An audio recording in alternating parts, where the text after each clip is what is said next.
आपका दोस्त संदीप कुमार, और हम पढ़ रहे थे इंडियन पॉलिटी। जो संविधान बनाया था उसकी क्या क्या विशेषताएं थी या क्या उसके फीचर्स हैं, ठीक है, तो ये पढ़ेंगे। ठीक, तो चलिए शुरू करते हैं। ठीक है, तो सबसे पहला पॉइंट है कि भारतीय संविधान की मुख्य विशेषता में क्या ऐड करा जाएगा। तो ध्यान रख लेना, सबसे पहला पॉइंट ये आएगा कि भारत का जो संविधान है, ठीक है, वो विश्व का सबसे लंबा लिखित संविधान, ठीक है, तो lengthiest written constitution in the world. तो सबसे बड़ा लिखित संविधान अगर किसी देश का है तो वो किसका है, हमारे प्यारे भारत का है। ठीक है, तो भारत का जो संविधान है दुनिया का सबसे विस्तृत और सबसे लिखित संविधान है। ठीक है, इसमें शासन के हर छोटे बड़े पहलू को विस्तार से समझाया गया है। क्यों इतना बड़ा है, क्योंकि इंडिया की जो, ठीक है, डाइवर्सिटी है, विविधता है, ठीक है, क्योंकि आपने कभी ना कभी पढ़ा होगा कि भारत जो है वो विविधताओं से भरा हुआ देश है। ठीक है, बहुत ज़्यादा आपको यहाँ पर डाइवर्सिटी देखने को मिलती है। इसीलिए हमने क्या करा है, हर छोटे बड़े पहलू को, हर छोटे मतलब छोटी से छोटी चीज़, बड़ी से बड़ी चीज़ को क्या करा है अपने कॉन्स्टिट्यूशन में इंक्लूड करा है। इसीलिए हमने जो कॉन्स्टिट्यूशन की जो सील थी, ठीक है, असेंबली की जो सील थी, वो हाथी से रिप्रेजेंट, क्यों, क्योंकि वो भी हमारी डाइवर्सिटी को, हमारी वास्टनेस को दर्शाता है। ठीक है, तो यह पहला पॉइंट याद रखना कि विश्व में सबसे बड़ा लिखित संविधान अगर किसी देश का है तो ध्यान रखना किसका है, इंडिया का है। अब यहीं पर मैं आप लोगों को दो क्वेश्चन और बता देता हूं कि अगर क्वेश्चन आता है कि सबसे पहले अगर किसी देश ने कॉन्स्टिट्यूशन बनाया था तो उसका नाम है ब्रिटेन। ठीक है, क्योंकि पूरी दुनिया पर राज करने वाला कौन था, ब्रिटेन।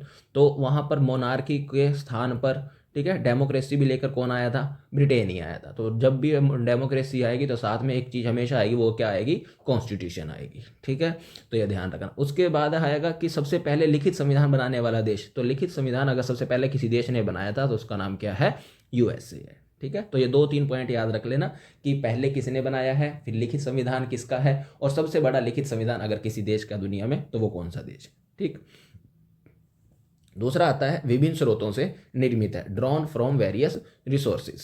ठीक है, तो जो संविधान निर्माता थे हमारे, ठीक है, कॉन्स्टिट्यूएंट असेंबली के सदस्य थे।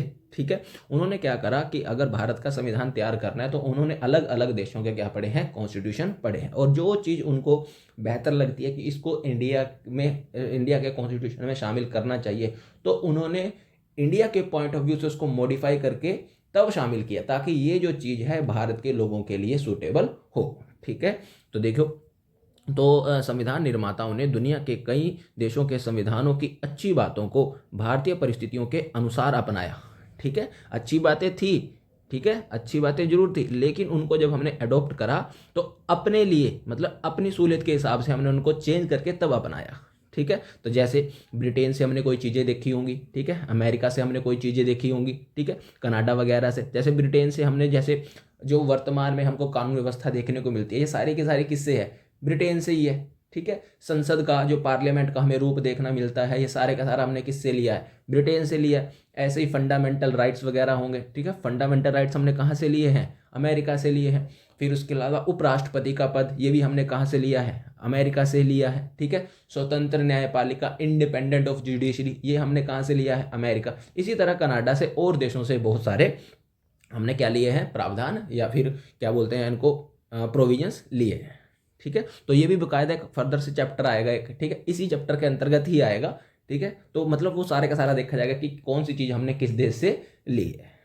ठीक, नेक्स्ट पॉइंट देखिए, अब तीसरा पॉइंट है, इंडियन कॉन्स्टिट्यूशन क्या है, ना तो अत्यधिक कठोर है ना ही अत्यधिक लचीला है। तो ये ब्लेंड है, ब्लेंड का मतलब होता है मिक्सचर, ठीक है, ऑफ रिजिडिटी एंड फ्लेक्सिबिलिटी। ठीक है, तो भारतीय संविधान ना तो पूरी तरह क्या है, कठोर है, ना ही पूरी तरह क्या है, लचीला। इसका क्या मतलब हुआ, इसका सिंपल मतलब हुआ कि कुछ हिस्से इसके ऐसे होंगे, ठीक है, जिन्हें साधारण बहुमत के द्वारा, मतलब सिंपल मेजोरिटी, ठीक है, सिंपल मेजोरिटी के द्वारा बदला जा सकता है, जबकि कुछ के लिए क्या होगा, विशेष बहुमत, मतलब स्पेशल मेजोरिटी की क्या होगी, आवश्यकता होगी। इसीलिए भारत के संविधान को हम क्या बोलते हैं, ना तो अत्यधिक कठोर है ना ही अत्यधिक लचीला है। ठीक है, जैसे यूएसए का कॉन्स्टिट्यूशन है, ठीक है, तो यूएसए का जो कॉन्स्टिट्यूशन है थोड़ा टफ है, ब्रिटेन का कॉन्स्टिट्यूशन थोड़ा क्या है, वो आसान है। ठीक है, चलिए, उसके अलावा अगला पॉइंट आता है एकात्मक की ओर झुकाव के साथ क्या है, ये संघीय व्यवस्था है। ठीक है, फेडरल सिस्टम विद यूनिटरी बाइस। इसका क्या मतलब हुआ कि भारत में केंद्र और राज्यों के बीच में क्या है, शक्तियों का बंटवारा किया गया है। ठीक है, सेपरेशन ऑफ पावर किया गया है। ठीक है, अब इस चीज़ को अगर मैं तुम्हें समझाऊं तो जब हम पढ़ेंगे अनुसूचियां, ठीक है। तो अनुसूची नंबर आएगी 7। तो 7 में बकायदा लिखा गया है शक्तियों का बंटवारा। शक्तियों का बंटवारा करने के लिए लिस्ट बनाई गई है और हमारे पास है 3 लिस्ट। सबसे पहले आती है हमारे पास संघ सूची मतलब यूनियन लिस्ट, सेकंड वन आती है राज्य सूची मतलब स्टेट लिस्ट, और तीसरी आती है हमारे पास समवर्ती सूची मतलब कनकरेंट लिस्ट। ठीक है। तो यहाँ पर क्या होंगे, कुछ टॉपिक होंगे, कुछ विषय होंगे जिन पर कानून बनाने का अधिकार सिर्फ और सिर्फ किसका होगा, केंद्र सरकार का होगा। ठीक है। यहाँ पर भी कुछ टॉपिक होंगे स्टेट लिस्ट में, उस पर कानून बनाने का अधिकार सिर्फ और सिर्फ किसके पास होगा, राज्यों के पास। समवर्ती सूची में ठीक है कुछ टॉपिक होंगे जिस पर कानून बनाने का अधिकार दोनों का होगा, स्टेट का भी होगा सेंटर का भी होगा। तो ये चीज आपको क्या दर्शाती है, ये दर्शाती है सेपरेशन ऑफ क्या है, पावर। और जब सेपरेशन ऑफ पावर होगा ठीक है उसी को बोला जाता है क्या, संघीय व्यवस्था, फेडरेशन बोला जाएगा, संघीय व्यवस्था। ठीक है। लेकिन अब हमको देखना है एकात्मक। एकात्मक का मतलब यूनिटरी। तो हम यूनिटी कब हो जाएंगे, तो ये सेपरेशन ऑफ पावर ध्यान रख लेना, आपातकाल मतलब इमरजेंसी में या विशेष परिस्थितियों में केंद्र के पास चली जाती हैं, तो मतलब केंद्र अत्यधिक शक्तिशाली हो जाता है। तो अनुसूची जो 7 है ये ध्यान रख लेना, आपातकाल के समय, इमरजेंसी के समय या कुछ विशेष परिस्थितियों में। ठीक है। ये सेपरेशन ऑफ पावर जो है आपको देखने को नहीं मिलता, मतलब राज्यों से पावर क्या कर ली जाएगी, छीन ली जाएगी एक तरह से। ठीक है। और सारी की सारी जो पावर है कानून बनाने की इस देश के लिए, इवन राज्यों के लिए भी, ठीक है, वो सारी की सारी किसके पास चली जाएगी, केंद्र सरकार के पास चली जाएगी। इसी फीचर को बोला जाता है फेडरल सिस्टम विद यूनिटरी बायस, कि हम फेडरेशन तो हैं, यहाँ सेपरेशन ऑफ पावर तो देखने को मिलेगा, लेकिन विशेष परिस्थितियों में हम क्या हो जाएंगे, हम यूनियन हो जाएंगे। यूनियन का मतलब होगा कि पावर का एक सेंटर, फेडरेशन का मतलब पावर के कितने सेंटर, 2 सेंटर। ठीक है। क्लियर। मैं उम्मीद करता हूं कि ये वाला पॉइंट अच्छे से समझ आया होगा। ठीक है, कि फेडरेशन और यूनियन में क्या अंतर होता है। क्लियर यहां तक। चलिए नेक्स्ट देखिए, अगला आता है हमारे पास सरकार का संसदीय स्वरूप, पार्लियामेंट्री फॉर्म ऑफ गवर्नमेंट। ठीक है, कि हमारे यहाँ पर जो गवर्नमेंट आएगी उसकी क्या रिस्पॉन्सिबिलिटी बनती है। ठीक है। तो यह जो मॉडल है हमने कहाँ से लिया है, तो ध्यान रख लेना ब्रिटिश मॉडल पर आधारित है, जहां ध्यान रख लेना एग्जीक्यूटिव अपनी नीतियों के लिए किसके प्रति उत्तरदायी होंगे, लेजिस्लेचर के प्रति उत्तरदायी होंगे। मतलब जो हमारे मिनिस्टर जो कुछ भी कर रहे हैं, ठीक है, उन्हें कहाँ जाकर जवाब देना है, कहाँ जाकर उन्हें रिस्पॉन्सिबिलिटी देनी है कि हमने ये काम लिया था, हम इस काम को करने में असफल रहे हैं या सफल हो गए, तो बताना है। तो किसके प्रति ये वफादार रहेंगे, किसके प्रति ये उत्तरदायी रहेंगे, तो ध्यान रखना किसके प्रति, लेजिस्लेचर के प्रति। ठीक है। तो लोकतंत्र में हमने ये भी देखा था कितने पिलर हैं मेन, उसके 3। एक आएगा लेजिस्लेचर जहां कानून बनाए जाते हैं, दूसरा आएगा कार्यपालिका जहां जो लोग कानून को इंप्लीमेंट करते हैं, और तीसरा था न्यायपालिका। तो हम जब पार्लियामेंट्री फॉर्म ऑफ गवर्नमेंट पढ़ेंगे तो ध्यान रख लेना कार्यपालिका जो होगी, एग्जीक्यूटिव जो होगी, वो रिस्पॉन्सिबल होगी अपनी नीतियों के लिए किसके प्रति, ठीक है, लेजिस्लेचर के प्रति। इसी को बोला जाता है पार्लियामेंट्री फॉर्म ऑफ गवर्नमेंट। कहाँ से लिया है हमने, ये ब्रिटेन से लिया है। ठीक है। तो ये स्टार्टिंग के जो 4 हैं, ठीक है, क्लियर हो चुके होंगे। अब नेक्स्ट देखिए, अगला आता है हमारे पास स्वतंत्र एवं एकीकृत न्यायपालिका। ठीक है। इंडिपेंडेंट एंड इंटीग्रेटेड क्या है, जुडिशरी है। ठीक है। तो इसका क्या मतलब हुआ कि भारत में जो न्यायपालिका है वो स्वतंत्र है। स्वतंत्र का मतलब क्या, तो देखो अभी मैंने बताया कि कानून बनाने का काम किसका, लेजिस्लेचर का, कानून को लागू करवाने का काम किसका, एग्जीक्यूटिव का, और कानून की जांच करने के लिए या न्याय देने के लिए कौन होगी हमारे पास, जुडिशरी होगी। तो यहाँ पर कौन बैठेंगे हमारे पास, एमपी बैठेंगे, यहाँ पर कौन आएंगे, मंत्री आएंगे, और यहाँ पर कौन आएंगे, जज आएंगे। ठीक है। तो देखो यही जो एमपी होंगे, मेंबर ऑफ पार्लियामेंट होंगे, यही क्या बनते हैं दरअसल में, मंत्री बनते हैं। अब जैसे मैं बोलूँ मोटा भाई मतलब अमित शाह, तो अमित शाह पहले क्या है, एक एमपी है, बाद में वो क्या है, एक मंत्री है। ठीक है। तो अब देखो ओवरलैप हो रहा है या नहीं हो रहा, मतलब कुछ जो लेजिस्लेचर के व्यक्ति हैं वो कहाँ जा रहे हैं, एग्जीक्यूटिव में जा रहे हैं। तो मतलब विधायिका जो है, ठीक है, जो है ओवरलैप कर रही है किसके साथ, कार्यपालिका। इसका सिंपल सा मतलब है कि कुछ विधायिका के व्यक्ति कहाँ देखने को मिलेंगे आपको, कार्यपालिका में देखने को मिलेंगे। मोटा भाई यही तो है, मोटा भाई पहले क्या है, एमपी है, बाद में वो क्या है, मंत्री है। तो यही विधायिका का व्यक्ति कहाँ आ गया, ये कार्यपालिका में आ गया। तो ओवरलैप हुआ या नहीं हुआ, तो बस यहाँ पर यही कहा गया है कि अब यही जो मोटा भाई है, अगर ये एमपी है, ठीक है, विधायिका में है, यही मंत्री है, ठीक है जी, मान लिया, अगर यही व्यक्ति क्या बन गया, जज बन गया, तो यही फिर मेरे लिए क्या बन जाएगा, ये राजतंत्र बन जाएगा। तो यहाँ पर क्लियर कट बोला गया है कि हमारे यहाँ पर जुडिशरी जो होगी वो क्या होगी, इंडिपेंडेंट होगी। किससे इंडिपेंडेंट होगी, विधायिका से और कार्यपालिका से। इसी को बोला जाता है इंडिपेंडेंट ऑफ जुडिशरी, कि हमारे यहाँ पर स्वतंत्र न्यायपालिका है। स्वतंत्र न्यायपालिका का क्या मतलब, कि वो विधायिका से और कार्यपालिका से टोटल ही क्या रहेगी, कट ऑफ रहेगी, सेपरेशन रहेगा, क्योंकि वहाँ का व्यक्ति जुडिशरी में नहीं आ सकता। हो गया क्लियर। चलिए नेक्स्ट देखिए, अब लिखा हुआ है कि और यह एक पिरामिड की तरह कार्य करती है। पिरामिड इन द सेंस कि टॉप से लेकर बॉटम तक। तो सबसे बॉटम पर हमको जो जुडिशरी की लोअर लेवल देखने को मिलता है उसको बोला जाता है अधीनस्थ न्यायालय। अधीनस्थ न्यायालय। तो आपने आसपास के रीजन में देखा होगा, ठीक है, कि लघुत्तम न्यायालय, अधीनस्थ न्यायालय। फिर इसके ऊपर होता है हमारे पास डिस्ट्रिक्ट कोर्ट, ठीक है, इंग्लिश में बोला जाता है इसको सब ऑर्डिनेट कोर्ट, अधीनस्थ न्यायालय को, ठीक है, सब ऑर्डिनेट कोर्ट। फिर उसके ऊपर होता है डिस्ट्रिक्ट कोर्ट, फिर उसके ऊपर होता है क्या, हाई कोर्ट, और सबसे ऊपर क्या होता है, सुप्रीम कोर्ट। तो जब भी आपके सबसे पहले अगर कोई केस जाएगा, ठीक है, कोई विवाद होगा, कोई डिस्प्यूट होगा, तो सबसे पहले वो कहाँ जाता है, अधीनस्थ न्यायालय।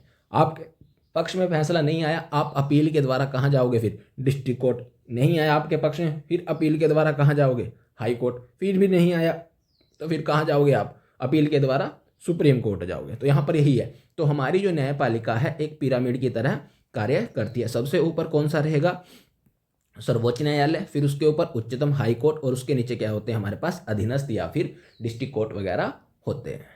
हो गया क्लियर ये, ठीक है। तो ध्यान रख लेना, हमारे यहाँ पर कोई आपसे पूछ ले स्वतंत्र न्यायपालिका का क्या मतलब है और एकीकृत न्यायपालिका का। अब एकीकृत का मतलब और है कि इसके द्वारा, टॉप के द्वारा जो फैसला सुनाया जाएगा, ठीक है, अगर उसने कोई रूल एंड रेगुलेशन बना दिया है तो वो सभी कोर्ट के ऊपर क्या होगा, लागू होगा। ऐसे इसने बना दिया तो वो निचले वाले पे होगा, इसने बना दिया तो उससे निचले वाले पे होगा, ठीक है। ऊपर की तरफ से जो भी कानून आएगा वो निचले वालों के ऊपर ऑटोमेटिक, ध्यान रख लेना, एप्लीकेबल होगा ही होगा। क्लियर यहाँ तक। चलिए अब आता है हमारे पास मौलिक अधिकार, फंडामेंटल राइट, ठीक है। इसके बिना जो हमारा संविधान है, ध्यान रख लेना, बिल्कुल अधूरा है। पार्ट 3 को ही बोला जाता है सोल ऑफ इंडियन कॉन्स्टिट्यूशन। यह संविधान की क्या है, ये आत्मा है। अगर आपने किसी शरीर से आत्मा ही निकाल दी, ठीक है, अगर आपने कॉन्स्टिट्यूशन से पार्ट 3 ही निकाल दिया, तो जो कॉन्स्टिट्यूशन बचा है ना, पीछे बचा है, वो सिर्फ डेड बॉडी है और कुछ नहीं है, ठीक है। तो यहाँ पर यही लिखा गया है। तो फंडामेंटल राइट्स हैं। तो संविधान के भाग 3 में नागरिकों को 6 तरह के क्या दिए गए हैं, मौलिक अधिकार दिए गए हैं, जो सरकार की मनमानी के विरुद्ध व्यक्ति की स्वतंत्रता की क्या करते हैं, रक्षा करते हैं। भाई आपकी स्वतंत्रता के पीछे अगर कोई पड़ा है हाथ धोके, तो ध्यान रख लेना वो कौन पड़ी है, सरकारें ही पड़ी है, ताकि सरकारी मनमानी ना कर सके, ठीक है। इसीलिए आपको संविधान में क्या लिख कर दिए गए हैं, मौलिक अधिकार, कि ये कोई आपसे छीन नहीं सकता। आपको कुछ स्वतंत्रताएं दी गई हैं, आपको जिंदगी अपने तरीके से जीने का अधिकार दिया गया है, ठीक है। अगर यही चीज ना होती आप लोगों के पास, तो हम किस में जी रहे होते आज, राजतंत्र में।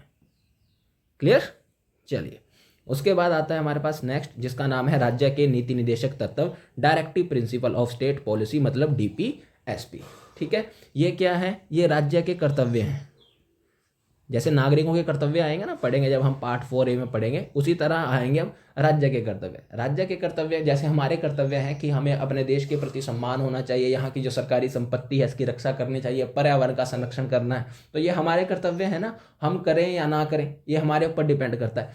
इसी तरह राज्य के भी कुछ कर्तव्य, राज्य मतलब इस देश, इस सरकार के भी कुछ कर्तव्य हैं कि वो जो है यहाँ की जनता की भलाई के लिए कुछ ना कुछ कार्य करे ही करे, ठीक है। तो ये जो सिद्धांत है, ये प्रिंसिपल है जो राज्य को एक कल्याणकारी कार्य करने और सामाजिक आर्थिक न्याय सुनिश्चित करने के क्या देते हैं, निर्देश देते हैं, मतलब गाइडेंस देते हैं। तो मोटे तौर पर देखा जाए तो ये सिर्फ और सिर्फ क्या है, सरकार के या राज्य के या देश के क्या है, ये कर्तव्य है कि उन्हें जो है यहाँ के नागरिकों के प्रति अपनी ड्यूटियों को क्या करना है, परफॉर्म करना है, ताकि एक बेहतर समाज की क्या की जा सके, स्थापना की जा सके, और साथ ही सामाजिक और आर्थिक न्याय ये सुनिश्चित हो सके यहाँ की जनता के लिए।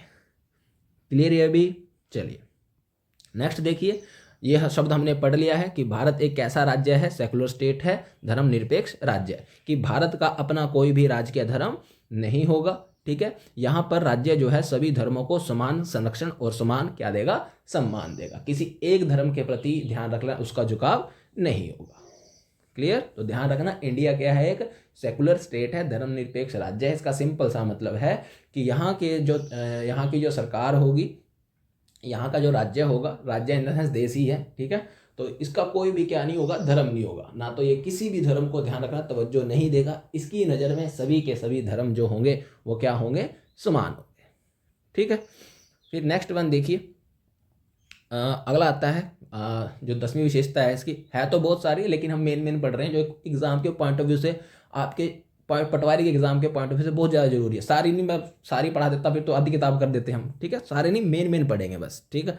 अगला आता है हमारे पास एकल नागरिकता, मतलब सिंगल सिटीजनशिप, ठीक है। तो यहाँ पर क्या कहा गया है कि इंडिया के जो वासी होंगे वो एक टाइम में एक ही देश के नागरिक माने जाएंगे, ना कि दो के, ठीक है। तो जैसे हम लोग हैं, मान लीजिए अभी मैं हिमाचल में रह रहा हूँ, ठीक है, और साथ में मेरे देश का नाम क्या है, भारत है, ठीक है। तो मैं सिर्फ और सिर्फ सिटीजन कहाँ का हूँ, इंडिया का हूँ, ना कि मैं सिटीजन कहाँ का हूँ, हिमाचल का हूँ। इसका ये मतलब हुआ, ठीक है। तो एट टाइम मैं ध्यान रख लेना, सिर्फ और सिर्फ क्या हूँ, एक इंडियन ही हूँ, ना मैं हिमाचली नहीं हूँ, ठीक है। मतलब ये मेरी देश की क्या है, मतलब अगर कोई आपसे पूछ ले, आप फॉरेन कंट्री में जा रहे हो, हाँ वो आपका बोलोगे भाई आपकी सिटीजनशिप क्या, आपसे बोलोगे हिमाचली, हिमाचल की थोड़ी, इंडिया आपकी क्या है फिर, एकल नागरिकता है, ठीक है। लेकिन अमेरिका में वहाँ क्या देखने को मिलती है, आपको दोहरी नागरिकता देखने को मिलती है। तो अमेरिका में अगर इसी को मान लिया जाए कि अब यही अमेरिका है मेरे लिए, तो अमेरिका, ये अमेरिका आ गया और ये उसका क्या आ गया, राज्य आ गया। तो यहाँ है, सबसे पहले वो कहाँ का, जहाँ वो रह रहा है वो वहाँ का नागरिक मानना जाएगा, उसके बाद अपने देश का नागरिक मानना जाएगा। तो जो यूएसए है वो एक तरह से आपको क्या देखने को मिलेगी, फेडरेशन देखने को मिलता है, एक तरह से संघ देखने को मिलता है, ठीक है। और संघ में ध्यान रख लेना 2 कॉन्स्टिट्यूशन आते हैं, 2, ठीक है। क्यों? क्योंकि वो सबसे पहले यहाँ का एक नागरिक होगा, यहाँ का एक नागरिक होगा तो यहाँ का यहाँ का क्या होगा, अपना कॉन्स्टिट्यूशन होगा। फिर इस देश का नागरिक होगा तो फिर यहाँ का भी क्या होगा, कॉन्स्टिट्यूशन होगा। लेकिन इंडिया में ऐसा नहीं है, ठीक है। तो अमेरिका के विपरीत जहां दोहरी नागरिकता होती है, भारत में केवल एक ही नागरिकता है और वह क्या है, भारतीय। तो यह किसको रिप्रेजेंट करेगी, यह एकता को और अखंडता को क्या करती है, बढ़ावा देती है, इंटीग्रिटी को, ठीक है, और यूनिटी को क्या करती है, ये प्रमोट करती है, ठीक है। कोई आपसे पूछ भी लेना, देखो दरअसल में ये वाली चीज़ अगर मैं तुम्हें रियलिटी बताऊं, हम भारतीय बनते ही कब हैं, ठीक है। अमूमन आप किसी से भी पूछ लो, अभी पूछ लूँ मैं आप लोगों से लाइव क्लास में, अगर जिस दिन लूंगा तो अभी आप लोगों से पूछ लूँ, कहाँ बताइए कहाँ के वासी हैं, तो किसी के मुंह से ये नहीं निकलेगा कि मैं भारतीय हूँ। सब ये बोलेंगे मैं हिमाचली हूँ, मैं गुजराती हूँ, मैं मराठी हूँ, मैं ये हूँ, मैं वो हूँ। हम सिर्फ और सिर्फ भारतीय बनते हैं कब, जब हमारा क्रिकेट का मैच होगा किसके साथ, पाकिस्तान, उस दिन ही निकलेगा आपके दिल से इंडिया इंडिया, बाकी नहीं निकलेगा कभी भी, ठीक है। ये देखना कौन, अगर आपने चक दे इंडिया देखी होगी तो शाहरुख खान की पिक्चर में, तो वो जब लड़कियों का इंटरव्यू ले रहा था तो कहाँ से है, बोले गुजरात से, अगली लड़की बोले महाराष्ट्र से, बोले कहाँ से है, बोले असम से, बोले कहाँ से है, ये पंजाब से, किसी ने नहीं बोला। लेकिन लास्ट में एक लड़की निकल कर आती है, वो बोलती है कहाँ से, बोले भारत से, ठीक है। तो ये थोड़ा सा जो है किताब में अच्छी चीज़ें लिखी गई है, हम इसे अडोप्ट करना चाहिए, लेकिन हम क्या अडोप्ट कर पा रहे हैं, आज भी हमारे अंदर क्या चलता है, क्षेत्रीयवाद चलता है। मतलब हम एक पर्टिकुलर रीजन से रिप्रेजेंट करते हैं आपको, भाई हमें अपने आप को किससे रिप्रेजेंट करना चाहिए, एक देश से रिप्रेजेंट करना चाहिए, ठीक है। तो इन फ्यूचर अगर आपका इंटरव्यू होता है, कोई सामने वाला पूछ ले कि कहाँ का है, तो सबसे पहले आपके मन से आंसर आना चाहिए कि मैं क्या हूँ, पहले मैं एक इंडियन हूँ, बाद में मैं एक हिमाचली हूँ। लेकिन अभी हमारे अंदर क्या है, मैं पहले हिमाचली हूँ, बाद में मैं क्या हूँ,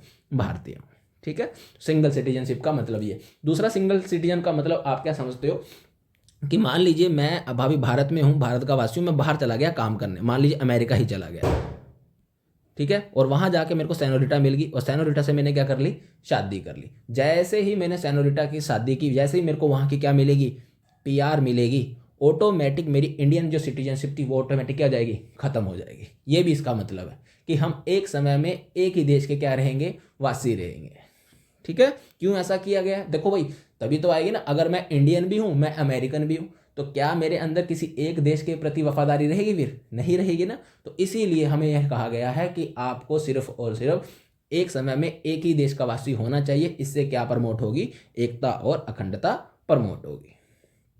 और लास्ट वन देखिए, वो है सार्वभौमिक वयस्क मताधिकार, यूनिवर्सल एडल्ट फ्रेंचाइज, ठीक है। इसका क्या मतलब हुआ कि भारत में, ठीक है, 18 वर्ष या उससे अधिक आयु के प्रत्येक नागरिक को बिना किसी भेदभाव के क्या देने का अधिकार है, वोट देने का अधिकार है।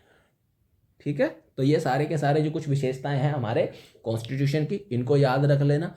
इनमें से भी 4-5 हैं जो मेन मेन है, ठीक है, उनके ऊपर ज़्यादा तवज्जो रखना। ठीक है, आज के लिए इतना ही, मिलते हैं नेक्स्ट लेक्चर में। Thank you for watching.